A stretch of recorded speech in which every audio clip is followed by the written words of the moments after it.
Hi everyone, I thought I'd come on today and share with you this technique for creating the sunrise effect on the top of your cards. I did it on my blog the other day and a few of the ladies asked how I did it, because some of the tutorials you see are really quite involve quite a lot of measuring and what have you. So I was just playing the other day and with some card, because we're doing a use your bit box challenge this week. And I created my first one, which was this one, and you use two pieces of card the same size. The one is obviously the dotty one, the one's the pattern, and for every set of cuts you do, you get enough to make two cards. I'll show you what I mean, but this is the one I've made today, and I'll get right ahead and show you exactly how I made it. So you're going to need your trimmer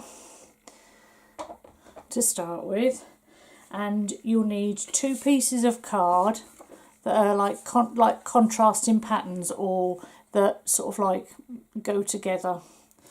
Let me just move my lamp so that I can get a better light. That's better, I think.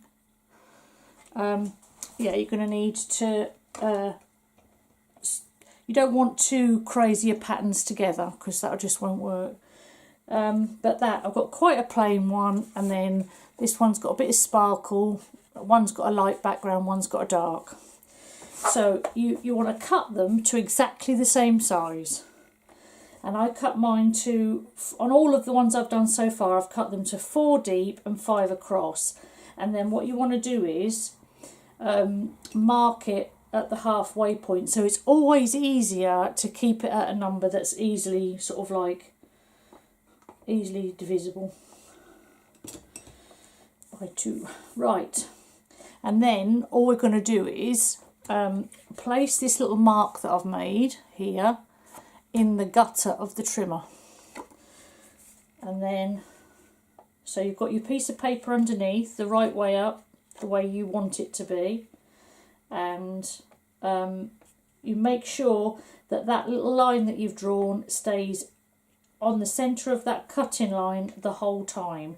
You can move it and do whatever angle you choose, but that bit there has to stay on the cutting line at all times, because that's your centre point.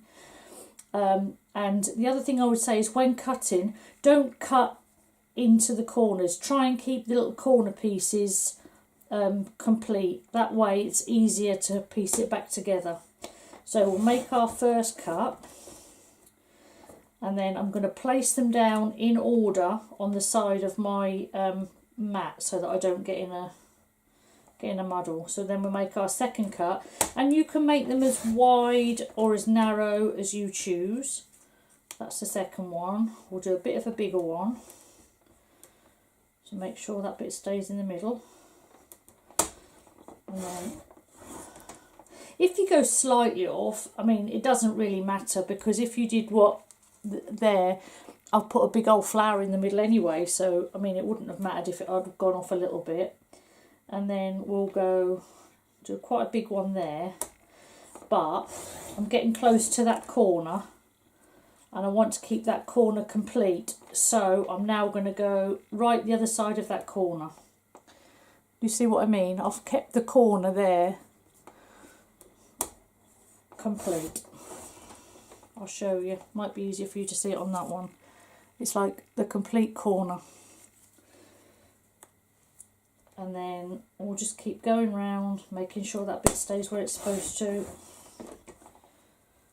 Like that. Move over a little bit.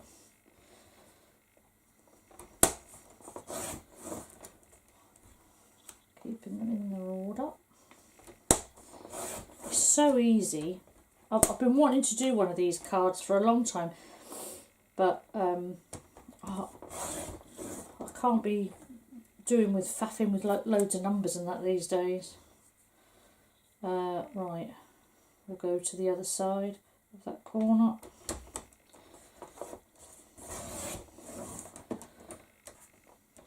Oh, go right through that time. I did. There we go. And then a big chunky one on this end. She says, let's cut that again. Make sure we've got it on the thing right.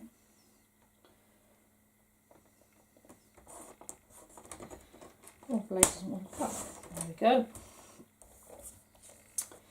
Right, so then we get rid of our trimmer.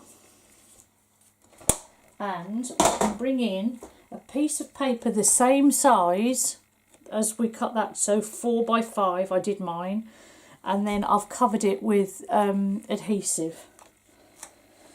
So then we come to the fun part, which is piecing it all together like a little jigsaw puzzle. So we'll start with this corner here because it's the biggest piece. Shall I start with the dark or shall I go with the... Yeah, I'm going to start with the dark one. So you start with that there, piece that onto there, and then you're going to go, see you've got a whole nother part to go there. Like you can just build up another one as you're building up this one. Sorry, let's get it so you can see it. So we'll stick that bit on next. And then we'll go for a green piece, so we can stick that bit over there onto that one.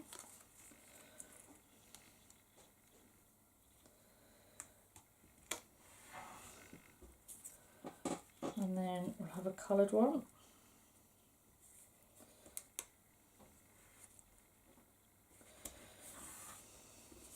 And that one goes there. Got a really squeaky chair today. And then that one goes in there. Can you see how it's building? And then we'll have a top layer.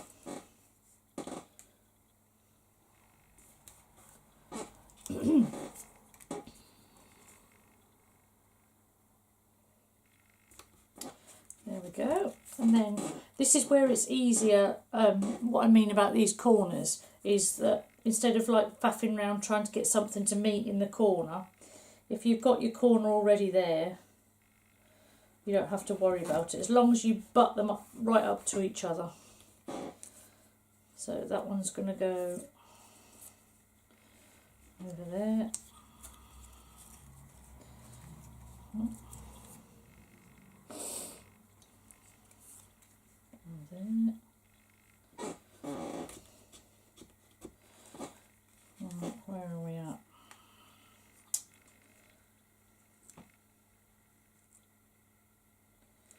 That one's going to go there.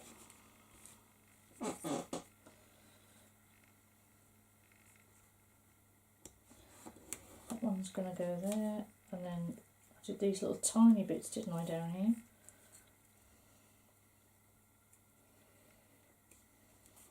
Oh, that one isn't very... Get it right up to the corner. The edges, should I say. And where I've hung it over the edge there, that really doesn't matter, because what you're going to do is, when you've finished, got your last piece on, right, that's it done, you're completely finished, you turn over, and then, if you can see now, look, I've got this a complete other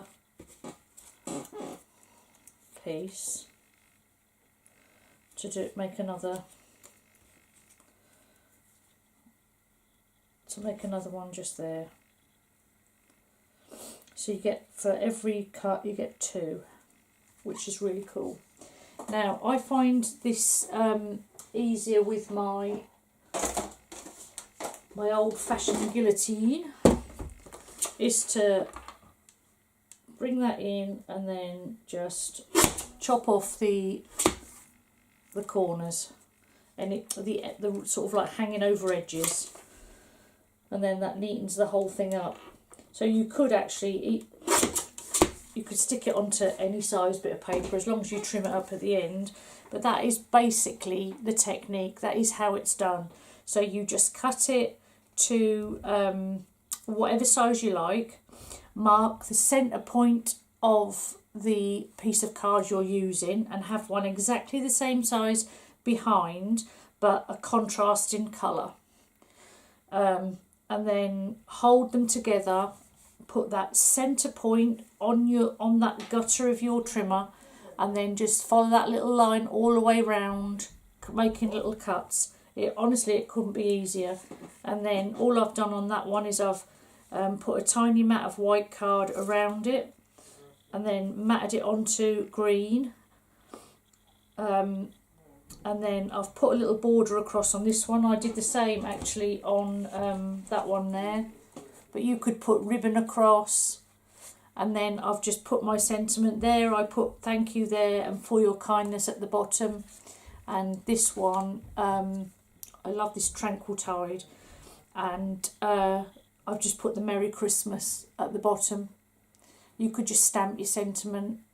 How you can decorate the rest of it however you choose. And they both started out with that same size piece at the top. I just cut this one down a bit more to go in this smaller card, so you can make it as big or small as you choose. I think I'm going to go on and sort of like source a couple of different techniques for doing this, and I might make some further videos to see how easy I can simplify it. Like you can do one where you have the sentiment here and it goes out all around the card, but I think for starter this is such an easy technique that anyone could do it, and I think it's quite effective. I think they turned out okay. So thank you very much for your time. I'm going to go and try and get this uploaded now from my blog tomorrow, and I'll speak to you soon. Thank you all so much for watching. My blog is cotswoldcrafter.blogspot.co.uk, and I will leave all the links below. Thank you very much. Bye bye for now.